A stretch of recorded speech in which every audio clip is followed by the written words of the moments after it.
الحمد للہ وکفا والصلاة والسلام علی عباده الذین اصطفى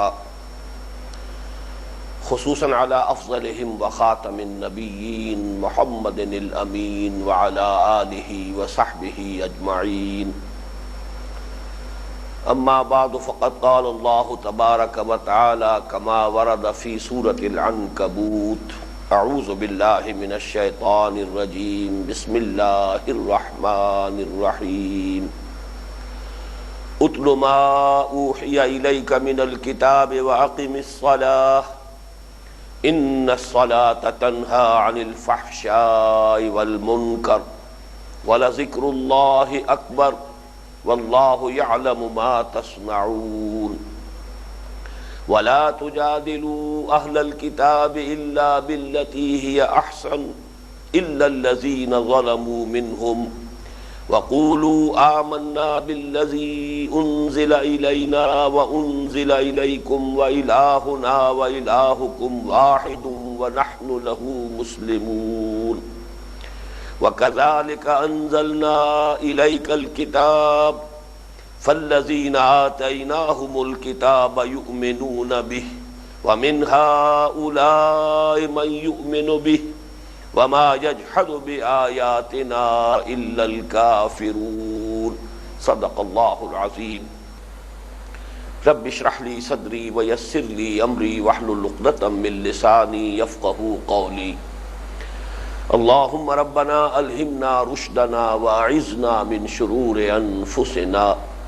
اللہم ارنا الحق حقا وارزقنا اتباعه وارنا الباطل باطلا وارزقنا اجتنابه. اللہم وفقنا لما تحب وترضى. اللہم وفقنا ان نجاہد فی سبیلک باموالنا وانفسنا. اللہم افرغ علینا صبرا وتوفنا مسلمین. آمین یا رب العالمین. یہ بات اس سے قبل بیان ہو چکی ہے کہ مطالعہ قرآن حکیم کے منتخب نصاب کا جو سلسلے وار درس ان نشستوں میں ہو رہا ہے، اس کے حصہ پنجم کا درس سوم، جو اس سے پہلے درس دوم تھا، سورہ عنکبوت کے آخری 3 رکوعوں پر مشتمل ہے. 5واں رکوع، 6واں رکوع اور 7واں رکوع. ان 3 رکوعوں میں آیات کی کل تعداد 25 ہے، اور ان میں 2 مضامین ہیں کہ جو باہم ایک دوسرے کے بعد آتے ہیں. 2 لڑیاں ہیں کہ جن کو بٹ کر گویا کہ ایک رسی کی شکل دے دی گئی ہے. 11 آیات میں خطاب کا رخ ہے مسلمانوں سے. وہ مسلمان کہ جو اس وقت مکی دور میں، جیسا کہ ہم تفصیلاً دیکھ چکے ہیں، بڑے شدائد اور مصائب کا شکار تھے. ستایا جا رہا تھا، مارا جا رہا تھا، پیٹا جا رہا تھا، دہکتے ہوئے انگاروں پر لٹایا جا را تھا، گردن میں رسی ڈال کر انہیں کھینچا جا رہا تھا جیسے جانوروں کی لاشیں گھسیٹی جاتی ہیں، یا گھروں میں زنجیروں میں جکڑ کر ڈال دیا گیا تھا، بھوکا رکھا جا رہا تھا،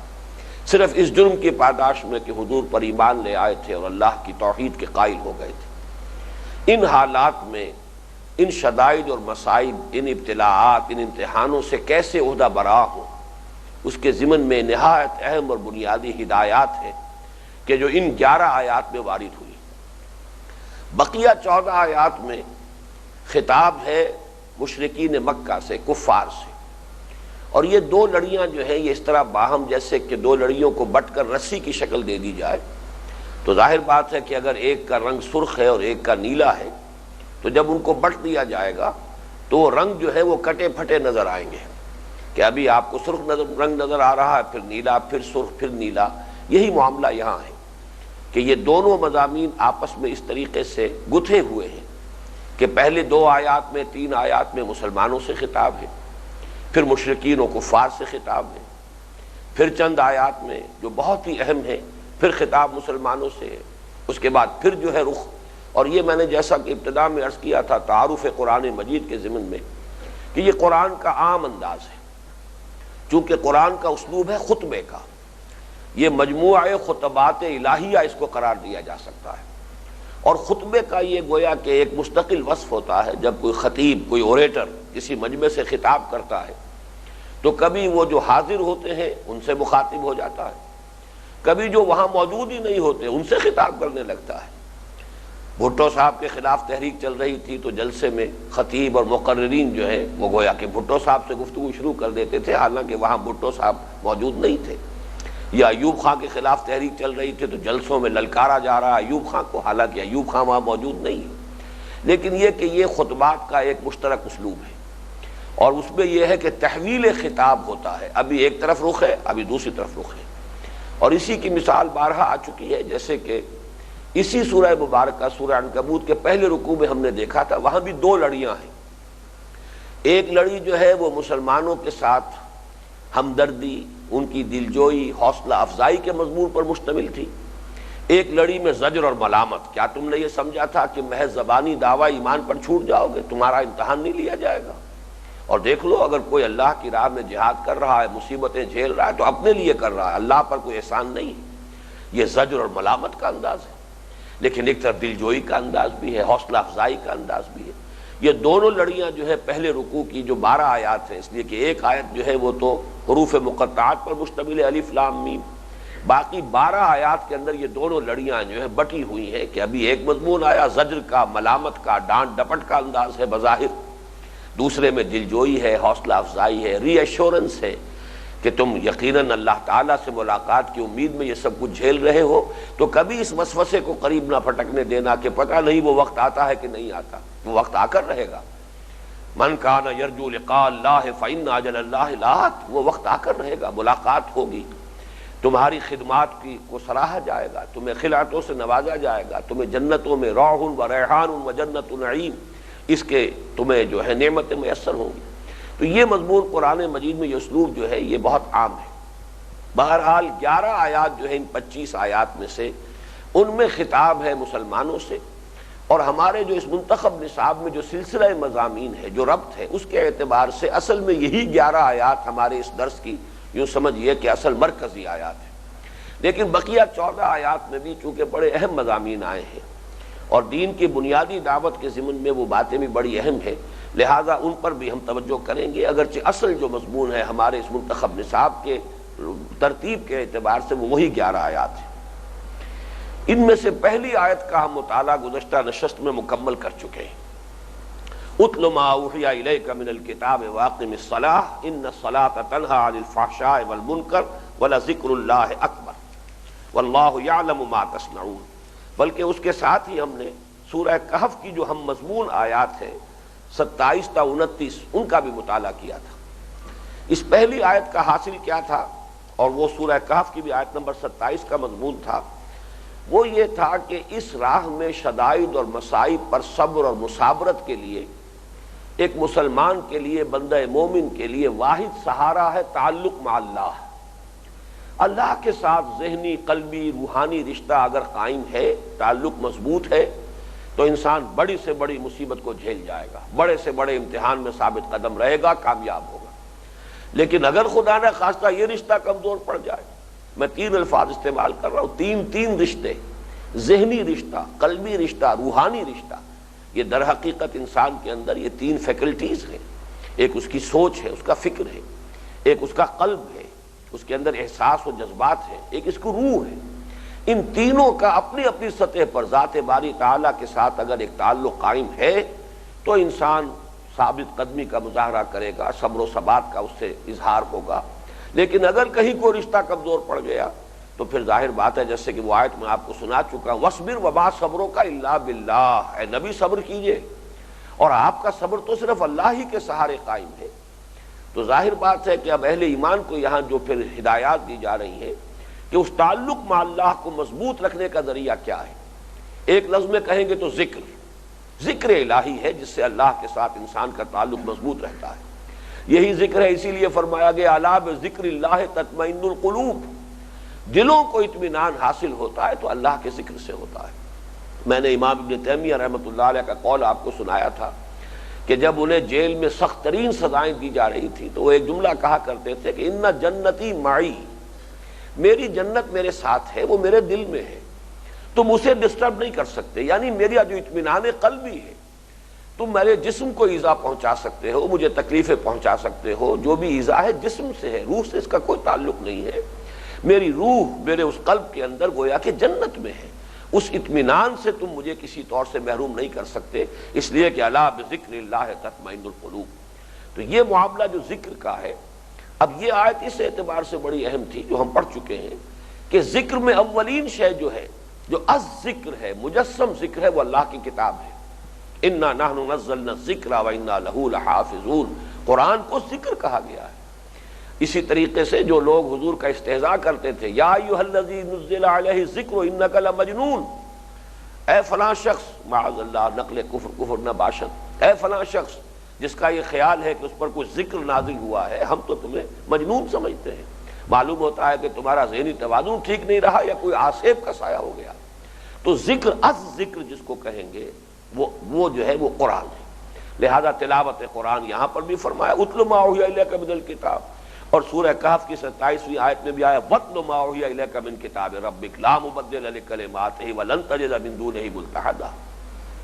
دوسری چیز جو ذریعہ ذکر ہے، اہم ترین ذکر کا ذریعہ، اس میں جسمانی ذکر بھی ہے، قولی ذکر بھی ہے، اور وہ ہے نماز۔ نماز میں جب آدمی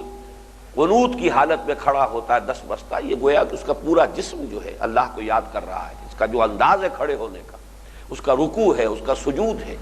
پھر اس میں نماز میں وہ سورہ فاتحہ پڑھ رہا ہے، تسبیح کر رہا ہے، ہر حرکت پر اللہ اکبر کہہ رہا ہے۔ تو اقم الصلاۃ لذکری۔ تیسری چیز جو آئی ہے اس آیت میں وَلَذِکْرُ اللَّهِ اکبر، اس کے دونوں مفہوم ہو سکتے ہیں، یہ بھی کہ گویا کہ انہی دونوں چیزوں کو ذکر کہا گیا کہ اللہ کا ذکر ہی سب سے بڑی شے ہے، اس راہ میں ثبات اور ثابت قدمی کا ایک ہی ذریعہ ہے اور وہ ذکر الہی ہے۔ اور یہ مفہوم بھی ہو سکتا ہے کہ یہاں ذکر سے اضافی ذکر مراد ہو، جسے ذکر کثیر کہا گیا سورہ جمعہ میں، وہ ہم پڑھ چکے ہیں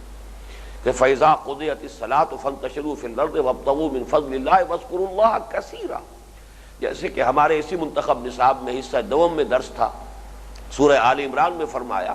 الذین یذکرون اللہ قیاما وقعودا وعلی جنوبہم یتفکرون فی خلق السماوات والارض۔ تو یہ ذکر دوام جو ہے یا ذکر کثیر، اس کے لیے عدیہ معصورہ بھی ہے، اس کے لیے مختلف اذکار ہیں جو حضور نے تلقین فرمائے ہیں۔ ہر وقت انسان کسی کام میں بھی لگا ہوا ہو، اللہ کے ساتھ اس کی لو لگی رہے، یہ ہے اصل سہارا، اور اسی سے تم ان امتحانات میں کامیاب ہو سکو گے، ان بھٹیوں سے گزرو گے اور نکلو گے اور زر خالص کندن بن کر نکلو گے، اور اس کے لیے تمہارے پاس تمہارے صبر اور ثبات کا سب سے بڑا ذریعہ اور سہارا اللہ کا ذکر۔ ایک اور اضافی مضمون جو سورہ کہف کی آیات 28 29 کے حوالے سے ہمارے سامنے آ چکا ہے، وہ خاص طور پر داعیان حق کے لیے بہت اہم ہے، بہت ضروری ہے۔ ہر داعی، ایک تو داعی اعظم محمد الرسول اللہ صلی اللہ علیہ وسلم، داعی الی اللہ باذنہ وسراجا منیرا، پھر یہ کہ ہر بندہ مومن کو داعی ہونا چاہیے، ہر ایک کو اللہ کی طرف بلانا چاہیے۔ ادع الی سبیل ربک بالحکمۃ والموعظۃ الحسنۃ وجادل بالتي احسن۔ اور پھر یہ کہ کسی بھی دور میں اللہ جس کو بھی توفیق دیتا ہے کہ وہ ہمتاً اپنی زندگی جو ہے دعوت الی اللہ کے لیے وقف کر دے، تو جو بھی دعوت دین کا فریضہ سر انجام دے رہا ہو اور خاص طور پر اقامت دین کی جد و جہد کے اندر لوگوں کو شریک کرنے کی دعوت دے رہا ہو، ادھر بلا رہا ہو، اس کے ضمن میں داعی حق کے لیے ایک خصوصی ہدایت ہے جو سورہ کہف کے حوالے سے ہم پڑھ چکے ہیں، اور وہ یہ کہ اگرچہ معاشرے میں جن لوگوں کی خصوصی حیثیت حاصل ہو، صاحب ثروت ہے، صاحب دولت ہے، یا کسی بھی اعتبار سے انہیں اہمیت حاصل ہے، کوئی وجاہت ہے، اقتدار ہے، قبائل کے سردار ہیں، مختلف گھرانوں کے سربراہ ہیں، دولت مند لوگ ہیں، تو انہیں اس معاشرے میں ڈی فیکٹو، چاہے وہ ڈی جیورے ان کی حقیقت جو ہے وہ درست نہیں ہے، لیکن اس معاشرے میں ڈی فیکٹو انہیں اہمیت حاصل ہے، تو حکمت دعوت کا تقاضا یہ ہوگا کہ انہیں مناسب اہمیت دی جائے، ان کی طرف زیادہ توجہ کی جائے، اس لیے کہ ان میں سے ایک شخص بھی اگر دعوت کو قبول کر لیتا ہے تو وہ دوسرے سینکڑوں سے زیادہ بھاری ہوگا، جس کے لیے سب سے بڑا ثبوت یہ ہے کہ حضور نے حضرت عمر بن الخطاب رضی اللہ تعالیٰ عنہ، اس لیے میں کہہ رہا ہوں کہ وہ ایمان لے آئے، لیکن جب دعا حضور نے کی تھی اس وقت تک تو وہ ایمان نہیں لائے تھے، تو عمر بن الخطاب اور عمرو بن ہشام، یعنی جو ابو جہل کا اصل نام ہے، ان دونوں کا نام لے کر دعا کی کہ اللہ ان میں سے ایک کو تو ضرور میری جھولی میں ڈال دے، ان کو تو ضرور مجھ پر ایمان لانے کی توفیق عطا فرما دے۔ اس لیے کہ ان کی خصوصی حیثیت تھی، ان کی اہمیت تھی، ان کا ایمان لانا باقی عام جو لوگ ایمان لا رہے تھے ان میں سے 20 سے بڑھ کر اہم ہو سکتا تھا اس دعوت کے لیے۔ حضور کی معاذ اللہ کوئی ذاتی غرض کسی کے ساتھ وابستہ نہیں تھی، تو تقاضا یہ ہے بالفعل، لیکن اس میں بڑے اعتدال اور احتیاط کی ضرورت ہے۔ اگر یہ التفات العمراء کی طرف ضرورت سے زیادہ ہو جائے تو اس میں 3 قباحتیں پیدا ہو سکتی ہیں۔ پہلی قباحت یہ کہ اگر زیادہ ہی داعی حق جو ہے درپے ہو رہا ہو ان لوگوں کے اور ان کی طرف زیادہ ہی متوجہ ہو گیا ہو، تو اول تو ان کے دلوں میں خناس پیدا ہو سکتا ہے کہ ہمارا کوئی خاص ہی مقام ہے، یا شاید ان کی کوئی ذاتی غرض ہم سے وابستہ ہے۔ ایک تو یہ رد عمل جو عین ممکن ہے۔ دوسرے یہ کہ ہو سکتا ہے کہ مسلمانوں میں سے جو فقراء ہیں، غرباء ہیں، جیسے اس وقت غلاموں کے طبقے سے ایمان لانے والے لوگ تھے، ان میں ایک احساس محرومی یا احساس کمتری پیدا ہو سکتا ہے۔ ہماری طرف وہ التفات نہیں ہے جو ان رؤسا کی طرف ہے، ہماری طرف وہ توجہ نہیں ہو رہی ہے کہ جو ان سرداران قریش کی طرف ہے۔ چنانچہ اس کے ضمن میں اہم ترین مقام ہے قرآن مجید کا سورہ عبس،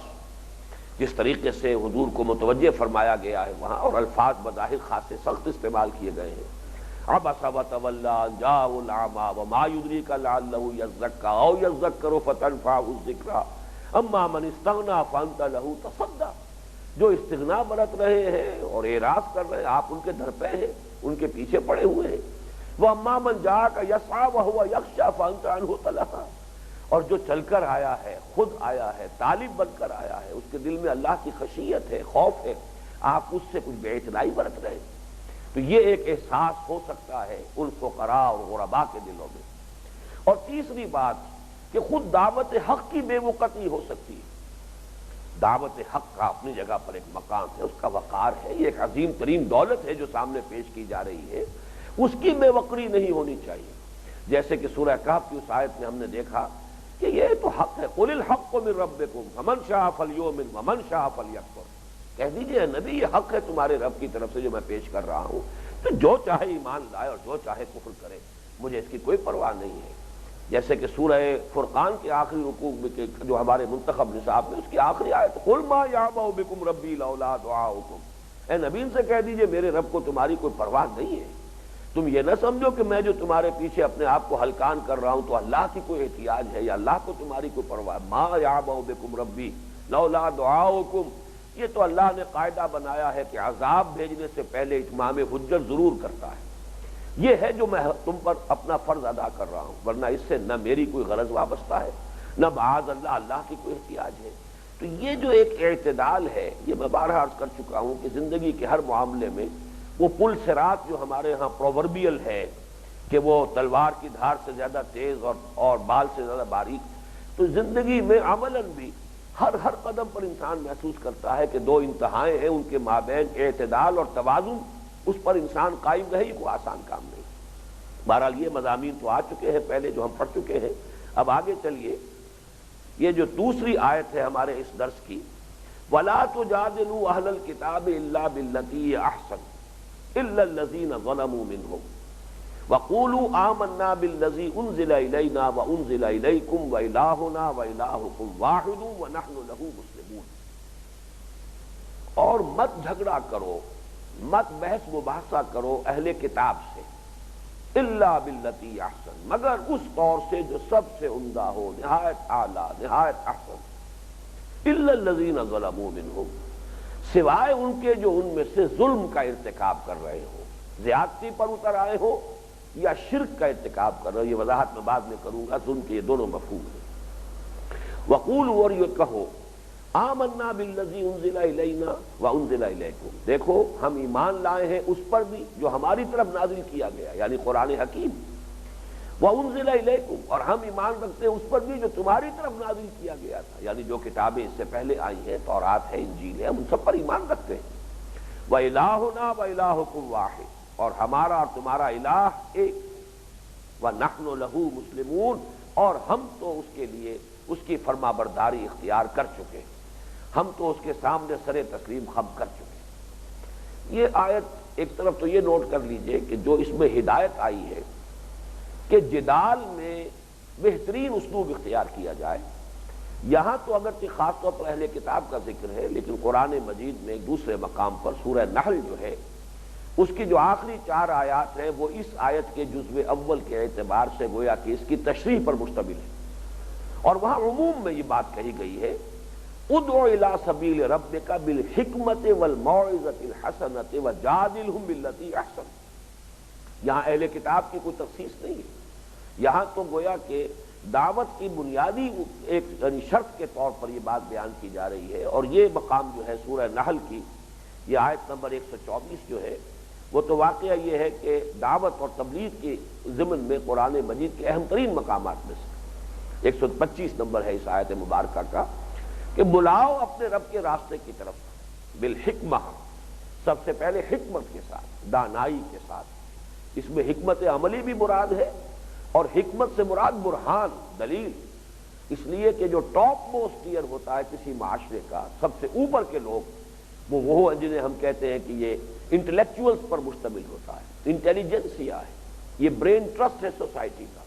وہ ظاہر بات ہے کہ وعظ و نصیحت سے متاثر نہیں ہوتا، اسے دلیل کی ضرورت ہوتی ہے، برہان چاہتا ہے۔ جیسے قرآن مجید خود بھی دلیل طلب کرتا ہے، قل ہاتوا برہانکم ان کنتم صادقین، لاؤ نا کوئی دلیل اگر ہے تو لاؤ۔ ظاہر بات ہے اگر آپ دلیل مانگتے ہیں تو دوسرے کو بھی دلیل مانگنے کا حق حاصل ہے۔ تو سب سے پہلی سطح جو ہے دعوت کی وہ دلیل کے ساتھ، برہان کے ساتھ، کہ جس میں دعوت کو پیش کیا جا رہا ہو مبرہن کر کے، مدلل کر کے، اور ان کے مذمومہ خیالات اور غلط تصورات کی نفی کی جا رہی ہو، محض فتوے کے طور پر نہیں، دلیل کے ساتھ، استدلال کے ساتھ۔ یہ دعوت کی بلند ترین سطح ہے۔ دوسری سطح پر والموعظۃ الحسنہ، موعظہ حسنہ یعنی یہ کہ بہت اچھی نصیحت، یہ گویا کہ عوام الناس جن کے ذہنوں میں کوئی خاص خناس نہیں ہے، کوئی خاص فلسفے، کوئی خاص نظریے جو ہے انہوں نے کوئی ڈیرے نہیں ڈالے ہوئے ہیں، لیکن یہ کہ بس ایک عدم توجہی ہے، اور ان کو یوں کہا جا سکتا ہے کہ ان کے اذہان جو ہے کلین سلیٹس کے مانند ہے کہ جن پر انسان جو چاہے لکھ دے۔ ایک تختی وہ ہے کہ جس کے اوپر پہلے سے کچھ لکھا ہوا ہے، اسے تو دھونا پڑے گا، صاف کرنا پڑے گا، تب آپ اس پر کچھ لکھ سکیں گے۔ ایک تختی ہے کہ جو آپ کو صاف مل گئی ہے، اس پر آپ کو آزادی ہے، سہولت حاصل ہے، جو چاہیں لکھ دیں۔ تو یہ عوام الناس کی جو ہے ذہنوں کی تختی، یہ سادہ تختی ہے، یہ کلین سلیٹ ہے، اس پہ آسانی سے آپ لکھ سکتے ہیں۔ صرف یہ ہے کہ اسلوب اچھا ہو، کسی کے دل کو نہ دکھایا جائے، کسی کی سینسٹیوٹیز جو ہے انہیں خام خواہ جو ہے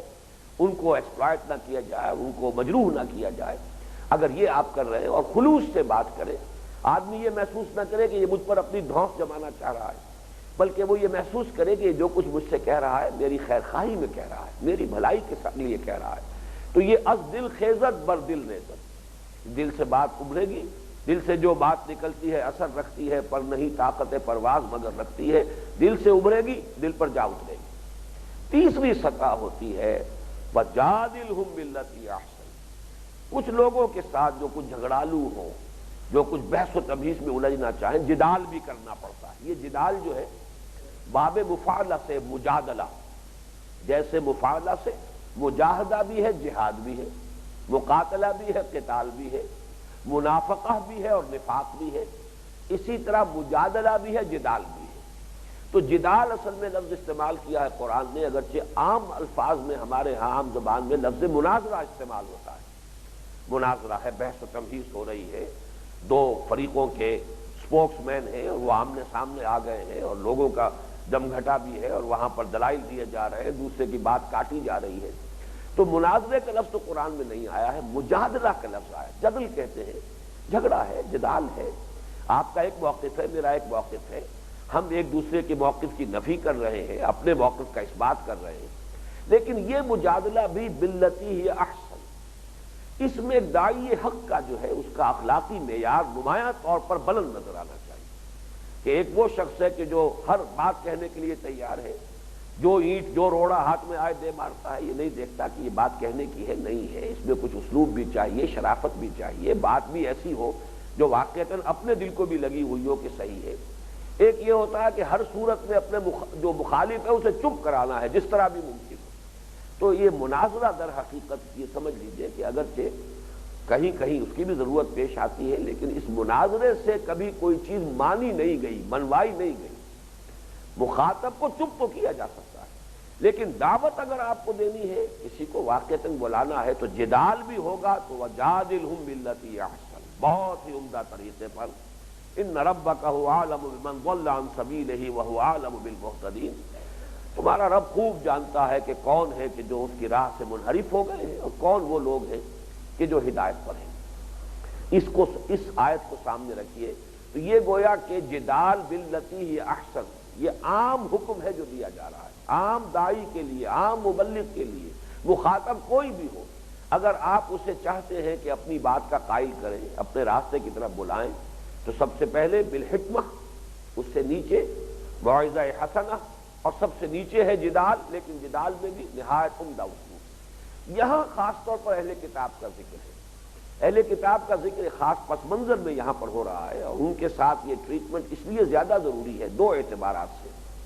ایک تو اہل کتاب وہ ہے کہ جو بہت سی باتوں میں پہلے ہی ہمارے ساتھ شریک ہے،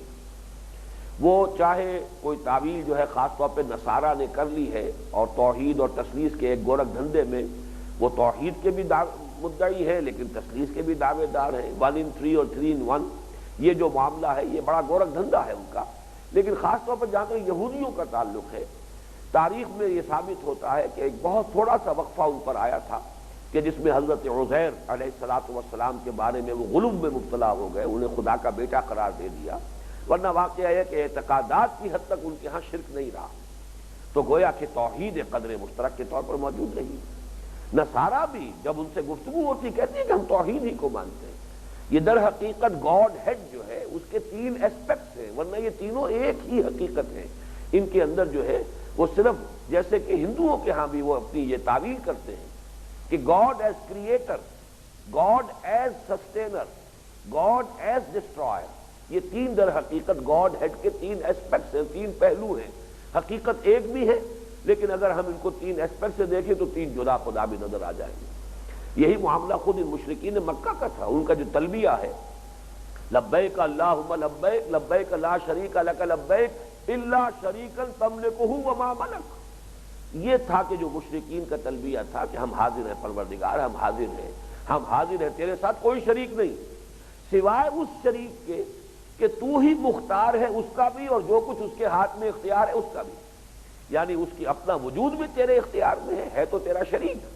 لیکن وہ شریک کوئی انڈیپینڈنٹ نہیں ہے، کوئی مستقل بذات نہیں ہے، تو خود اس کا بھی مالک ہے، وما ملک، اور جو بھی اس کے ہاتھ میں اختیار ہے وہ بھی اصل میں تیرا دیا ہوا ہے، اصل میں تیرا ہی اختیار ہے۔ تو گویا کہ یہاں بھی شرک جو ہے وہ پھر توحید کی طرف لوٹتا ہے۔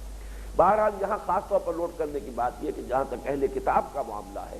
ایک تو توحید میں، پھر آخرت کے تصور میں، نبوت و رسالت کے تصور میں وہ تو ہمارے ساتھ شامل ہے۔ ظاہر بات ہے کہ حضرت آدم سے لے کر حضرت عیسیٰ علیہ السلام تک کو تمام عیسائی جو ہے وہ تسلیم کرتے ہیں،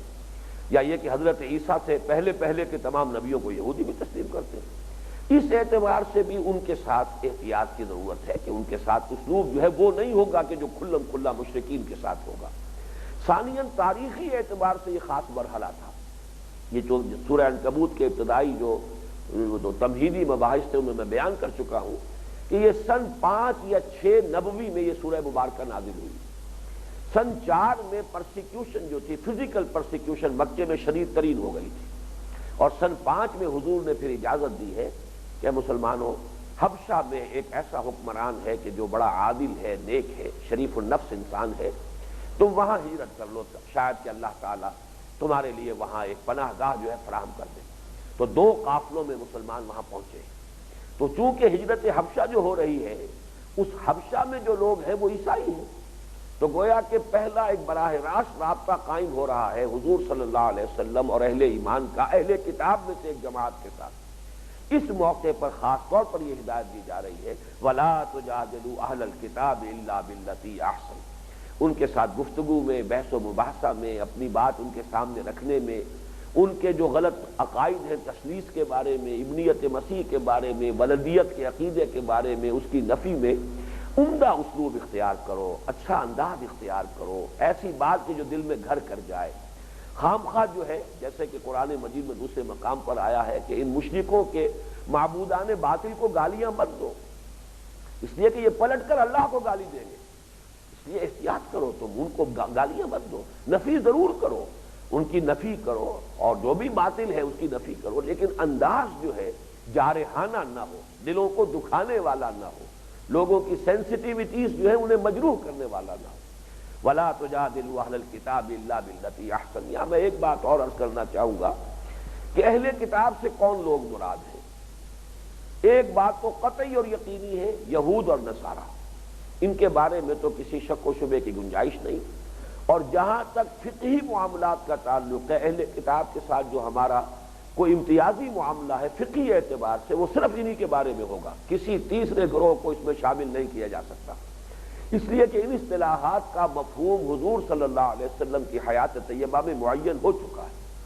ہم اس مفہوم میں کسی نئی شے کو داخل نہیں کر سکتے۔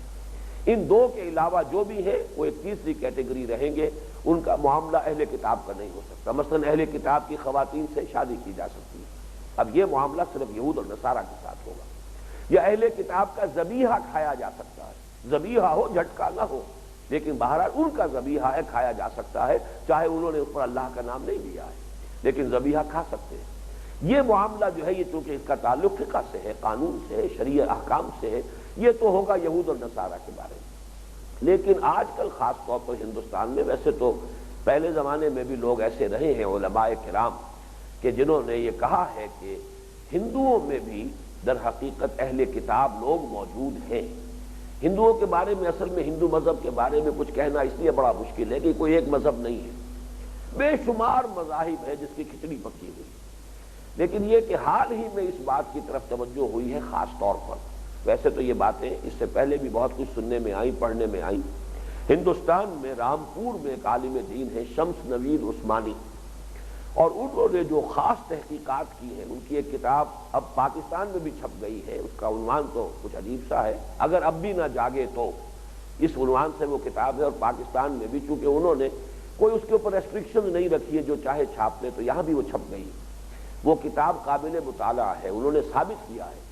اور بعض مستشرقین، یورپین مستشرقین کے حوالوں سے ثابت کیا ہے کہ ہندوستان میں حضرت نوح علیہ السلام کے ماننے والے موجود ہیں، اور یہ منو کا لفظ جو ہے یہ مہانو ہے، نوح حضرت نوح علیہ السلام کے ساتھ مہا یعنی عظیم نوح، مہانو سے یہ منو بنا ہے، اور منو سمرتی جو ہے یہ صحیفہ حضرت نوح علیہ السلام ہے۔ تو انہوں نے بڑی تفصیل کے ساتھ اس کے شواہد ثابت کیے، حضور کی خبریں موجود ہیں، حضور کی پیشن گوئیاں موجود ہیں، عرب کا ذکر موجود ہے، کعبے کا ذکر موجود ہے۔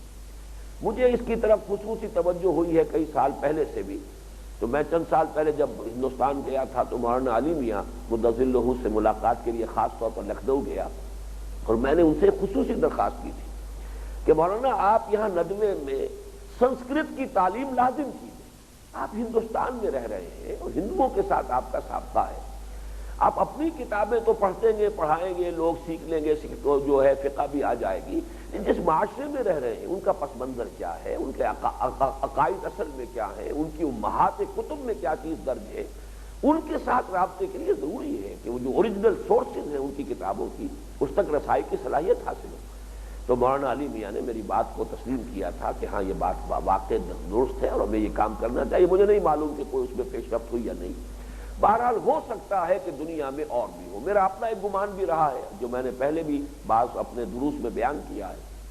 کہ حضرت نوح علیہ السلام کے بارے میں تو کسی صحیفے کا قرآن میں ذکر نہیں ہے، لیکن حضرت ابراہیم کے بارے میں تو ہے، صحف ابراہیم و موسیٰ۔ سوال پیدا ہوتا ہے قرآن مجید کی نص صریح ہے، 2 مقامات پر حضرت ابراہیم علیہ السلام کے صحیفوں کا ذکر ہے قرآن مجید میں۔ اب صحف موسیٰ تو تورات کی شکل میں ہے، چاہے تحریف شدہ ہیں، ان کے اندر جو ہے بہرحال حق بھی موجود ہے، لیکن چونکہ اس کے اندر اب وہ اس کی حفاظت نہیں رہی ہے، لہذا ہم اس کو دلیل کے طور پر استعمال نہیں کر سکتے، حجت نہیں بن سکتی۔ جو چیزیں قرآن کے نقشے میں فٹ بیٹھ جائیں گی، جس کی نفی قرآن نہیں کرتا، وہ قابل قبول ہوگی، جہاں کوئی تصادم ہوگا، جہاں کوئی تضاد ہوگا، رد کر دیں گے۔ لیکن مانتے تو ہے نا تورات کو، آج بھی وہ آیت آ رہی ہے وَقُولُوا آمَنَّا بِالَّذِي أُنزِلَ إِلَيْنَا وَأُنزِلَ إِلَيْكُمْ، کہو اے مسلمانوں ان سے کہ ہم ایمان رکھتے ہیں اس پر بھی کہ جو ہم پر نازل کیا گیا، ہماری جانب اتارا گیا، اور اس پر بھی جو تمہاری جانب اتارا گیا۔ سورہ بقرہ کے آغاز میں آپ دیکھیے وَالَّذِينَ يُؤْمِنُونَ بِمَا أُنزِلَ إِلَيْكَ وَمَا أُنزِلَ مِن قَبْلِكَ، ساتھ ساتھ کس قدر اہتمام کے ساتھ۔ یہ سورہ بقرہ کا پہلا ہی رکوع ہے، الف لام میم، ذالک الکتاب لا ریب فیہ ھدی للمتقین الذین یؤمنون بالغیب ویقیمون الصلاۃ ومما رزقناہم ينفقون والذین یؤمنون بما انزل الیک وما انزل من قبلک وبالآخرۃ هم یوقنون۔ اور پہلے پارے کے اختتام پر جو آیت آئی ہے قولوا آمنا باللہ وما انزل الینا وما انزل الی ابراہیم واسماعیل واسحاق ویعقوب والاسباط وما اوتی موسیٰ وعیسیٰ وما اوتی النبیون من ربہم لا نفرق بین احد منہم ونحن لہ مسلمون۔ تو اس شد و مت کے ساتھ قرآن کہتا ہے کہ ہم تو جو بھی وحی آئی ہے اللہ کی طرف سے کسی بھی نبی پر کسی بھی رسول پر اس پر ایمان رکھتے ہیں۔ اب ظاہر بات ہے کہ حضرت ابراہیم کا خاص طور پر جب تذکرہ ہوا ہے تو کہیں تو صحیفے ہونے چاہیے۔ میں نے بعض چونکہ اپنشدوں کا مطالعہ کیا تھا انگریزی ترجمے کا، مجھے محسوس ہوا تھا کہ ہو سکتا ہے کہ یہ صحف ابراہیم ہو اور برہما کا لفظ جو ہے ان کے ہاں وہ حضرت ابراہیم ہی کے نام کی بگڑی ہوئی شکل ہو، وہ ڈیٹی بنا لیا گیا، انہیں معبود کا درجہ دے دیا گیا۔ تو حضرت مسیح کو اگر خدا کا بیٹا بنا دیا گیا تو حضرت ابراہیم تو جد امجد ہے حضرت مسیح علیہ السلام کے، اگر انہیں کسی نے خدائی میں شریک کر دیا ہو تو کون سی بڑی بات ہے۔ تو یہ چیزیں ہیں کہ جن کو ذہن میں رکھیے کہ یہ امکانات موجود ہیں، اس کی نفی ہم نہیں کر سکتے۔ جیسے انبیاء اور رسل کے بارے میں اصول ہے کہ تعین کے ساتھ تو صرف انہی کو مانا جائے گا جن کا نام قرآن میں آیا ہے، لیکن ہم جانتے ہیں کہ اس کے علاوہ بے شمار نبی آئے ہیں۔ وَرُسُلًا قَدْ قَصَصْنَاهُمْ عَلَيْكَ مِنْ قَبْلُ وَرُسُلًا لَمْ نَقْصُصْهُمْ عَلَيْكَ۔ اے نبی وہ بھی رسول ہیں جن کا کہ ذکر ہم نے آپ پر کیا ہے، قرآن میں تذکرہ موجود ہے، اور ایسے بھی رسول ہیں جن کا ذکر ہم نے نہیں کیا۔ تو ہم مانتے ہیں کہ بہت رسول آئے، بلکہ بعض روایات کی روح سے 313 تو ہے رسول اور 1.25 لاکھ جو ہے وہ نبی آئے دنیا، جبکہ قرآن مجید میں زیادہ سے زیادہ 28 حضرات کا نام ہے غالباً، اگر میری حافظہ جو ہے وہ غلطی نہیں کر رہا۔ تو اس اصول سے نوٹ کر لیجئے، البتہ جو بھی شرعی احکام ہیں ان کے اعتبار سے اہل کتاب صرف یہود اور نصارہ کو مانا جائے، البتہ یہ کہ اور دوسرے انبیاء کے صحیفے بگڑی ہوئی شکل میں دنیا میں ہوں اور دوسرے لوگ بھی اس معنی میں اہل کتاب کے حکم میں آ جائیں، اس کے ہم امکان کی نفی نہیں کر سکتے۔ وَلَا تُجَادِلُوا أَهْلَ الْكِتَابِ إِلَّا بِالَّتِي أَحْسَنُ إِلَّا الَّذِينَ ظَلَمُوا مِنْهُمْ۔ اب یہ جو یہاں پر استثناء آ رہا ہے سوائے ان کے کہ جو ان میں سے ظلم کریں۔ ظلم کے دو مفہوم ہیں جو قرآن مجید میں بار بار آتے ہیں، ایک تو زیادتی، تعدی، کسی کی حق تلفی کرنا، گویا کہ اگر کوئی شخص جو ہے بد کلامی پر اتر آیا ہے، کوئی شخص ہے کہ جو آپ پر صریح زیادتی کر رہا ہے مخاطبے میں، گفتگو میں، تو الا الذین ظلموا کا اس پر بھی اطلاق ہو جائے گا۔ اور الا الذین ظلموا کا امام راضی نے یہ مفہوم دیا ہے کہ اس سے مراد ہے شرک، کیونکہ قرآن مجید نے اس کو اس معنی میں استعمال کیا کثرت کے ساتھ، جیسے کہ وہ آیت مبارکہ جو ہے کہ جو سورہ انعام میں آئی ہے جس میں فرمایا گیا ای الفریقین احق بالامن ان کنتم تعلمون الذین آمنوا ولم یلبسوا ایمانہم بظلم اولئک لہم الامن وہم مہتدون۔ دونوں فریقوں میں سے امن کا زیادہ مستحق کون ہے؟ بتاؤ اگر تم جانتے ہو۔ امن تو وہ اسی کو ملے گا جو ایمان لائیں اور اپنے ایمان میں ظلم کی کوئی آمیزش نہ ہونے دے۔ اب صحابہ کرام گھبرا گئے، کون شخص ہوگا کہ ظلم کی کوئی بھی آمیزش نہ ہو رہی ہو؟ انسان اپنی جان پر ظلم کر بیٹھتا ہے، کسی پر کوئی زیادتی کر بیٹھتا ہے، کبھی ارادے سے کرتا ہے، کبھی بے ارادہ غیر ارادی طور پر کسی پر کوئی زیادتی اور حق تلفی ہو جاتی ہے۔ تو گھبرا کر صحابہ نے عرض کیا حضور ایسا کون شخص ہوگا جس نے کبھی کوئی ظلم نہ کیا؟ آپ نے فرمایا یہاں ظلم سے مراد شرک ہے، اور پھر وہ آیت مبارکہ آپ نے جو ہے اس کو حوالے کے طور پر، دلیل کے طور پر وہ آیت پڑھی آپ نے جو ہمارے منتخب نصاب میں شامل ہے، اس کے حصہ اول کا جو درس سوم ہے کہ حضرت لقمان علیہ السلام کے ذکر پر جو آیات ہے قرآن مجید میں، اس میں جو آیا کہ یا بنی لا تشرک باللہ ان الشرک لظلم عظیم، اے میرے بچے اللہ کے ساتھ شرک مت کرنا، یقیناً شرک بہت بڑا ظلم ہے۔ تو ظلم کے معنی شرک بھی، اس سے یہ مفہوم نکالا گیا کہ یہاں الا الذین ظلموا منہم، اس سے مراد مشرکین۔ بہرحال اس کو عام رکھیے، لیکن اصل مسئلہ جو یہاں پر ہے، جو تفسیری ہے اور جو اس کو تعویل کے اعتبار سے اہمیت حاصل ہے، وہ یہ ہے کہ یہ دو الا جمع ہو گئے، وَلَا تُجَادِلُوا أَهْلَ الْكِتَابِ إِلَّا بِالَّتِي أَحْسَنُ إِلَّا الَّذِينَ ظَلَمُوا مِنْهُمْ۔ اب اس آیت سے مراد کیا ہوگی؟ دو امکانات ہیں، یا تو یہ کہ دو الا اپنے آپ کو کینسل کر دیں گے ایک دوسرے کو، اس کا مطلب یہ لا تجادلوا کا حکم جو ہے نہیں جو ہے وہ قائم رہے گی، ایسے لوگوں سے سرے سے کلام یہ نہ کرو، ایسے لوگوں کو منہ نہ لگاؤ جو ظالم ہیں، جو بد کلامی پر اتر آئے ہیں، جو غلط انداز اختیار کرتے ہیں یا جو شرک کے اوپر اڑ گئے ہیں، اب ان سے گفتگو نہ کرو، ان سے بحث نہ کرو۔ یہ ہمارے منتخب نصاب میں سورہ فرقان میں بھی آیا ہے، وَإِذَا خَاطَبَهُمُ الْجَاهِلُونَ قَالُوا سَلَامًا، جب ان سے جاہل جو ہے الجھتے ہیں تو وہ کہتے ہیں سلام، میں ہم آپ سے بحث نہیں کرنا چاہتے، الجھنا نہیں چاہتے، سلام کہہ کے رخصت ہو جاؤ، خام خواہ ان کے ساتھ بحث میں، مباحثے میں، مجادلے میں الجھو نہیں۔ اور یہی یہ سورہ قصص جو ہے سورہ عنکبوت سے متصل قبل جو ہے سورہ قصص ہے، اگرچہ جوڑا تو سورہ عنکبوت کا سورہ روم ہے، سورہ قصص کا سورہ نمل ہے، لیکن جیسے اور مقامات پر بھی ہم نے دیکھا ہے کہ دو جوڑے آپس میں مربوط ہو جاتے ہیں۔